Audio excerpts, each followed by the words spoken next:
Երևանի փողոցներում կարմիր գծանշաններով հատվածներում կայանող մեքենաների վարորդները սեպտեմբերի 1-ից պարտավոր են վճարել 1 ժամի համար 100 դրամ, 1 ամսվա համար 2000, 1 տարվա համար 12000 դրամ։ Առաջին հայացքից կարգը կարծես թե պարզ է, բայց միայն առաջին հայացքից։ Խնդիրները սկսվում են անկանխիկ վճարումից, որը կայանման վճարի միակ ձևն է։ Օրինակ, տերմինալով վճարելու դեպքում վարորդը պետք է մի լավ ուսումնասիրի, արդյոք տոկոս պահվում է թե ոչ։ Կան տերմինալներ, որոնք 1000 դրամից սկսած վճարումների դեպքում տոկոս են պահում։ Արդյունքում գանձապետարան մուտքագրվող գումարը քիչ է լինում եւ վարորդը պոտենցիալ օրինախախտ է դառնում։ SMS-ի միջոցով վճարելու դեպքում էլ վարորդն անդորագիր չի ունենում։ Այն ստանալու համար պետք է դիմի բջջային օպերատորի սպասարկման կենտրոն։ Բիլայնի բաժանորդները, ինչպես նաև օրանժի բաժանորդները կարող են մոտանալ իդրամի ցանկացած սպասարկման գրասենյակ վերցնել անդորագիրը, իսկ Vivatel MTS-ի բաժանորդները կարող են մոտենալ Vivatel MTS-ի գրասենյակ եւ այնտեղից MobiDrami մասնաճյուղներից վերցնել իրենց անդորագիրը։ Parking City Service ընկերությունը ծառայում է ոչ թե երևանցիներին, այլ Երևանի քաղաքապետարանին։ Ընկերությունը մեքենաները կայանող վարորդների խախտումների մասին տվյալներ է տրամադրում, իսկ պատժողի գործառույթը բացառապես քաղաքապետարանին է վերապահված։ Որ ընկերությունը երևանցիներին չի ծառայում, համոզվել է նաև ավտովարորդների իրավունքների պաշտպանությամբ զբաղվող Աքիլես հասարակական կազմակերպության ղեկավարը։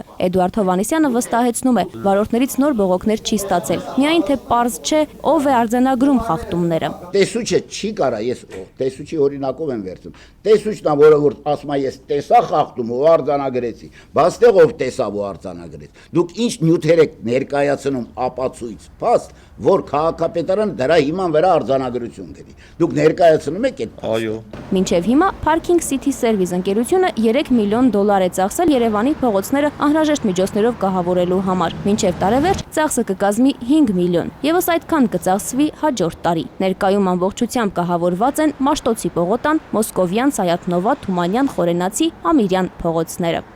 Թերեզա Կադաևչյան, Վահե Եղիազարյան, ժամը լրատվական։